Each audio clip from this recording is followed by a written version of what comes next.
And I believe that the Father is looking for a company of people, sons and daughters, that will listen and obey his every command. Now, don't misunderstand me. He's not there with a whip commanding everybody what to do. You will obey me. You will do what I tell you to do.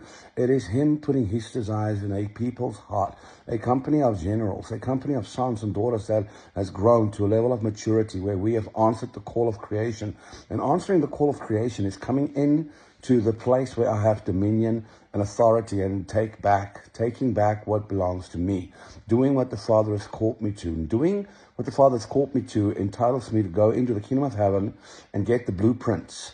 Go into the court of angels and allow the Father to begin to show me what needs to be established within creation. Go into the court of war and allow the Father to show me what needs to be dealt with. You know, we are the ones in governance. We are the ones that takes authority within creation. He has given us the power and the glory and the fire to come in through his four faces, entering into creation as a king. And firstly, as a son. Then you are reminded that you are a priest. You carry his presence. You carry his glory. You are a carrier of his fullness. That's Gimel, the third letter of the Hebrew alphabet. Gimel, full supply. There's also the establishment of governance. You know, I have to remind myself, I come in as a priest, I carry his glory, but I also come in as a king. I come in as a king to govern. I come in as a king to lay down the law, lay down the rules, to reestablish things, to bring the blueprints and put it back into order. That's the obedience the Father is looking for, not sons and daughters that think they're slaves in his house or bondservants. I'm not a slave in my Father's house, but I know my Father's will. I know my Father's way. And his desire for me is to function fully in it. But I also come down as an oracle.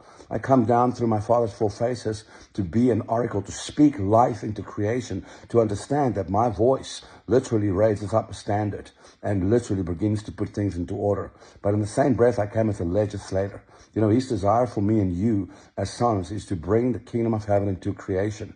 And we are dependent on our presidents. We are dependent on our police and our leaders and all these men and women to do things in creation. But Yahweh has called a company of people to begin to understand and realize who we are, to establish his kingdom within creation. And so when we begin to understand the obedience, now please don't misunderstand when I say obedience, I'm not talking about a people that will jump up and down and say, yes, Lord, yes, Lord. Now that sounds good, but he's looking for mature ones, people that will have his will and his ways and his desires in their heart to come into creation and to function in a manner that will set things back into order. We are the ones in governance. He's given us dominion over creation. Let's just take what's ours and begin to govern it as kings and priests.